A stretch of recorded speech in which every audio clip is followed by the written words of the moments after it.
kriterianya satu durasi di YouTube itu sekarang minimal 8 menit. Karena apa? Kalau 8 menit nanti ada iklan withdrawalnya. Nah, YouTube itu merubah peradaban. Biasanya iklan itu cuma 30 detik, 15 detik. Sekarang 8 menit. Makanya ada iklan lagu atau satu lagu gitu kan. Ya, karena itu iklan. Nah, durasinya yang paling banyak tadi siapa? Yang paling panjang punya siapa? Jogja terus ini ya. Oke, satu durasi. Dua, viewernya yang paling banyak punya siapa?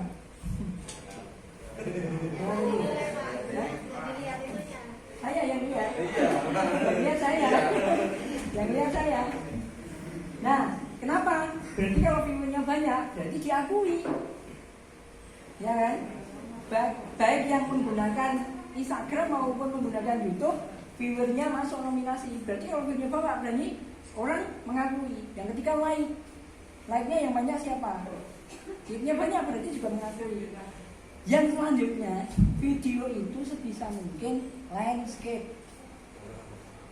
Kenapa? Karena TV tidak ada yang tidur. TV tidak ada yang berdiri, TV itu tidur. Landscape bukan portrait. Ya kan? Sehingga kalau portrait yang masuk hanya sedikit. Tapi kalau landscape yang masuk bisa banyak. Coba ya segini di deke gitu. Gue nyawangin ini.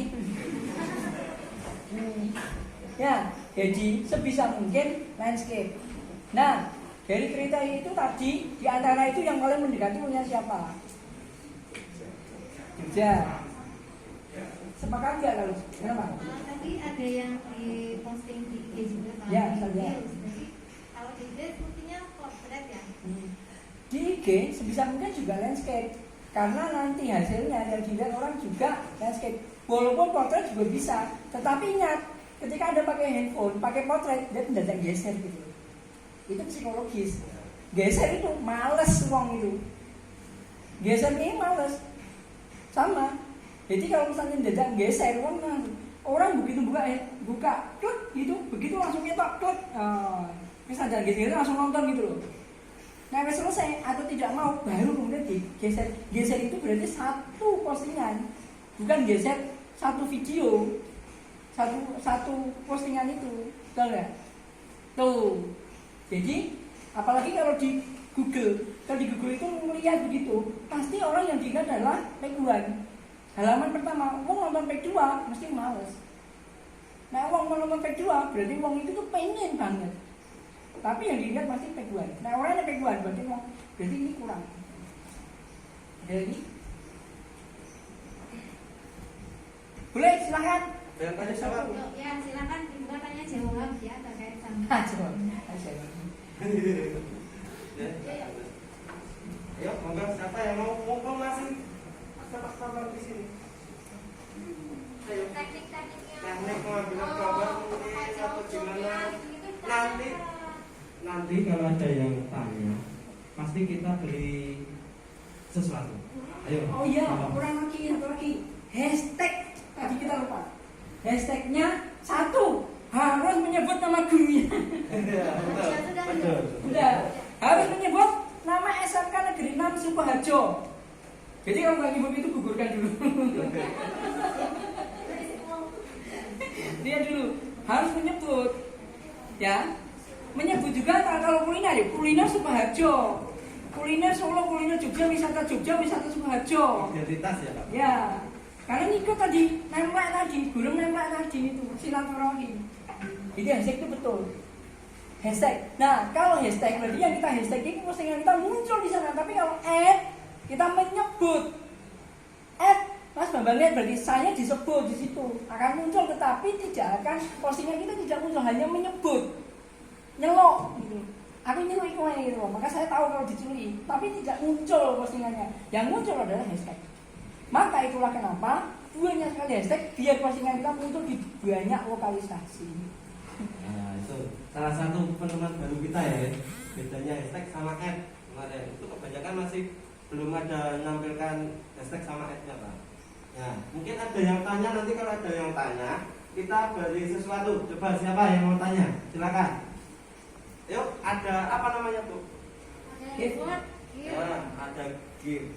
Dari saya juga aja, nanti akhirnya main langsung ke rumah. Wah itu, ayo semangat. Siapa yang mau tanya?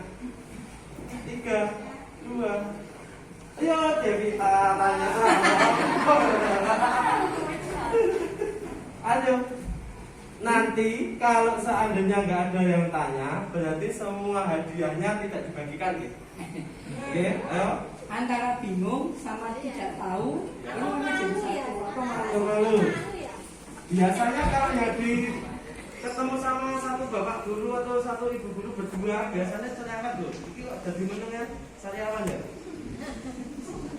Terus, tanya enggak? Sampaikan. Mungkin sok ada unek-unek untuk bapak ibu guru ya enggak apa-apa. Termasuk judul ini judulnya 5 Desember 2021. Sombongnya sampai ini. Ya. Jangan bikin judul kayak gitu. Judul itu yang membuat orang penasaran pengen lihat lebih dalam. Kontennya bagus, tapi nek misalnya kayak gitu orang udah jadi lihat.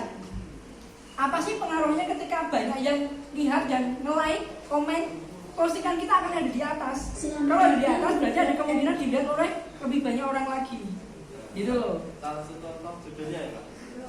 Ini like-nya Pak yang Jogja tadi ya. Gini, coba saya tanya, misalnya kamu jualan, kata kunci apa yang harus diucapkan? Kamu jualan makanan? Hah? Hah? Produk jualan. Ayo, Bapak. Misalnya kamu jualan makanan, kata kunci apa sih yang harus diucapkan? Bayangno kamu jualan, saya jualan nasi pecel misalnya, aku jualan nasi pecel nih. Kira-kira kata kunci apa yang harus diucapkan? Hah? Hah? Apa? Ayo. Alek. Apa? Bayangkan kamu jualan, bayangkan kamu jualan nasi pecel, kamu harus mengucapkan kata kunci apa? Nasi pecel oke, belum masuk tapi apalagi? Mantap, ini tadi. Mantap, nasi pecelnya enak. Harus mengucapkan itu barcode 2 Bang. Kamu kan jualan, nawar kayak gitu. Selain nasi pecelnya enak, mantap, terus apa lagi? Betul, murah, itu diucapkan. Jangan beli nasi pecelnya, ya nggak enak. Mahal lagi ya itu. Nasi pecelnya, wih, tenggelam Bu Narsi, wih, lagi hit, menghujat semuanya netizen. Jangan sampai terjadi seperti itu, orang menghujat. Jadi, nasi pecelnya enak, mantap, enak gitu loh, murah. Baru tempatnya strategis, tempatnya enak, nyaman gitu loh. Gitu. Judulnya berarti begini, kuliner apa tadi Bu? Yang mana? Ini apa nih? Bisa tuh. Explore di sana. Ini tadi ada berapa tempat ini tadi? Yang tempat. Tugu, kopi jos, dengan jo, Tugu itu yang kopi jas itu. tidak satu. Dua sih, dua sama sih dua. Yang punya tadi. Ada berapa tempat? Pak, bentar Pak, mohon maaf Pak. Kasih ini Pak, biar berani untuk anu Pak. Berapa tempat tadi? Nah, yo jelaskan. Selasar Malioboro, Selasar Pasar Beringharjo, titik 0 km, Malioboro. Empat wisata Jogja yang hit, judulnya gitu. Ya kan? Empat wisata, apa gitu? Apa sih? Lebih baik kan orangnya bertanya-tanya. Loh, teknik membuat judul. Itu membuat judul bukan lucu saja, tetapi ada tekniknya biar orang lain tertarik. Ada kan kamu di judul itu kan 7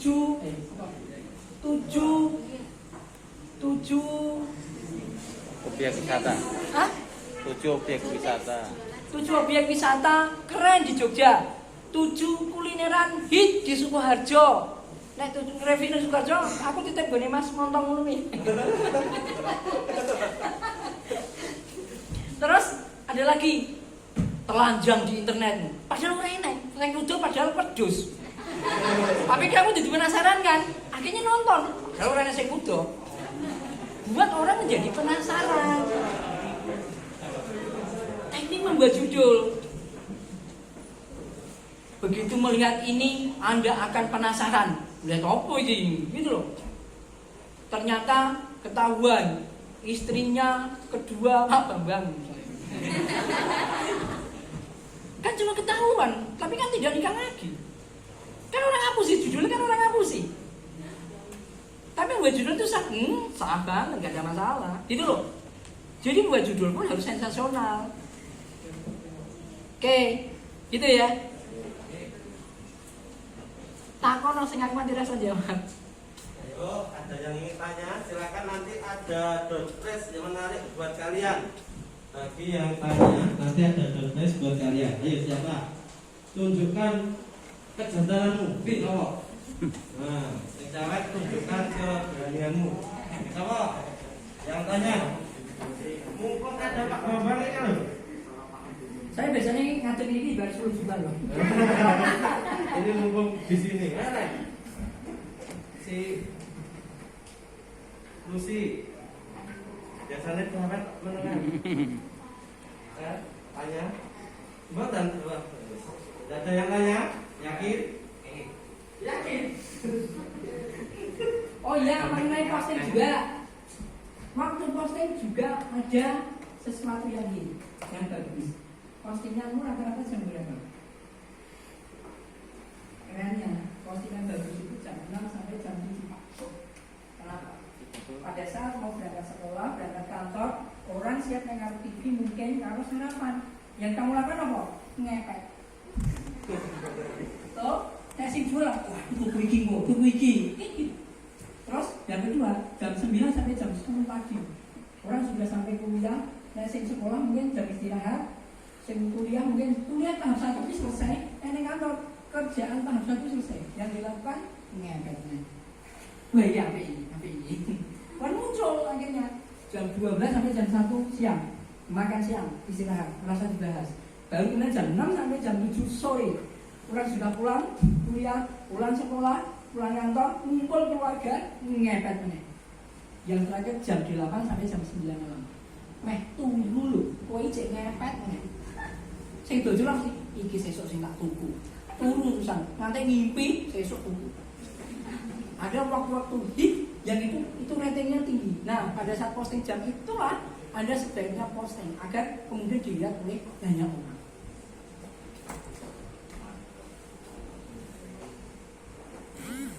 Bingung? Oh iya Pak Bambang, untuk memancing anak-anak kami supaya mau bertanya, saya awali untuk bertanya dulu, nggak apa-apa Pak Bambang. Saya mengajukan pertanyaan. Nggak mau menjawab jawaban. Iya. Gini Pak Bambang, kami kan masih awam di istilahnya di YouTube ya.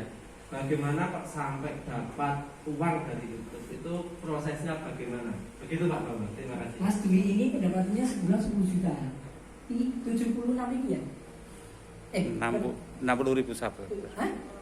60.000, saya 53.000. Bagaimana? Jadi kalau sampai subscribernya sudah 1.000, ya, jam tayang 4.000, kemudian YouTube akan membuka bahwa Anda siap untuk dimonetisasi.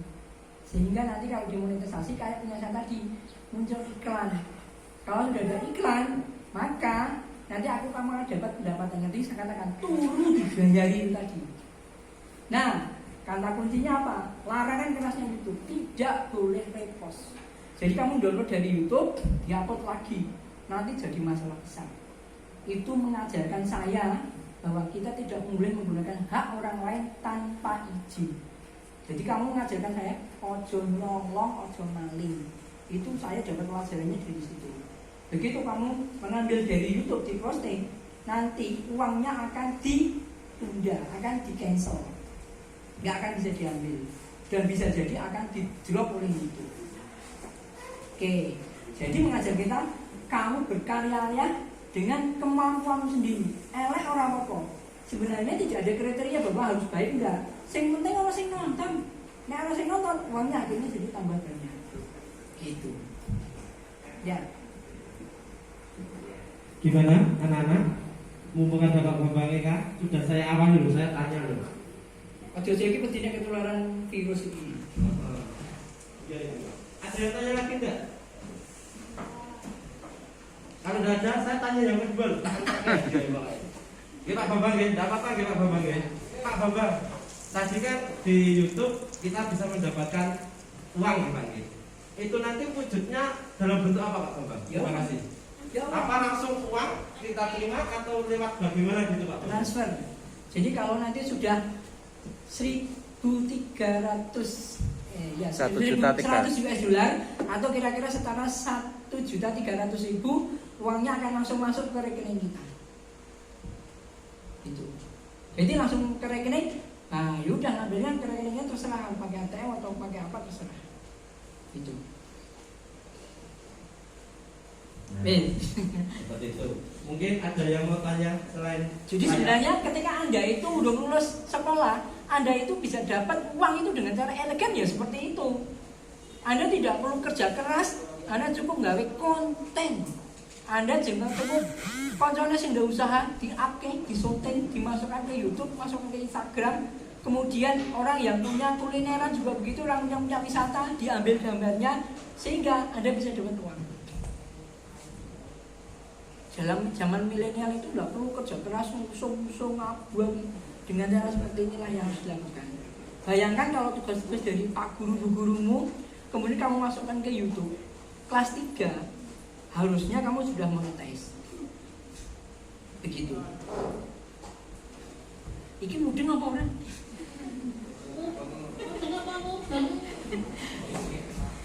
Atau ini pengetahuan baru atau sudah pernah tahu? Baru ya. Gimana jadi YouTuber? Termasuk dulunya. Jujur banget. Jujur banget. Saya kalau ngajar, pasti mahasiswa tak suruh review tema kuliah, bukan saya, tapi tema kuliahnya.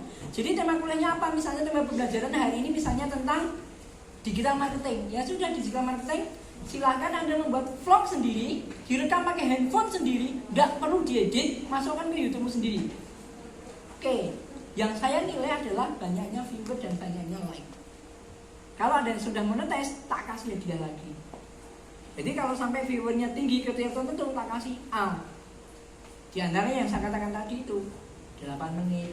Sebenarnya 8 menit itu bagi saya bukan masalah kemudian ada iklan mikronya, tetapi kamu bisa mengeksplor otak, ya, otak kita dengan objek yang kita ambil. Karena apa? Kebanyakan rumong jika gambar sidik, wes rampung gitu loh. Tapi mungkin belum tepat sasaran. Apa yang mau di-up itu belum tersampaikan pesannya. Tetapi begitu kamu bisa menyampaikan di 8 menit, pesan yang disampaikan masuk, dapat. Nah, itulah nilai A. YouTube menghargai kamu dengan iklan mikro. Jadi iklan di depan ada, iklan di belakang ada, iklan di tengah ada. Sugi. Kalian dapatnya 10 juta, keren kan? Bisa berapi menit. Oke. Gimana nih? Kalau tidak ada yang bertanya, Bambang tadi dari 8 video tadi bagaimana penilaian Pak Bambang? Sepakat nggak kalau saya menawarkan kalau yang Jogja? Sepakat nggak? Masa buat Pak Bambang? Nanti WA saya juga ya. Saya antar langsung ke rumah. Oh tuh, mendapat giveaway dari Pak Bambang untuk yang pulang ya Pak ya? Apa ya kok yang Tadi yang tanya juga, terus tadi yang vlog juga. Ada berapa sih vlog tadi? Vlognya ada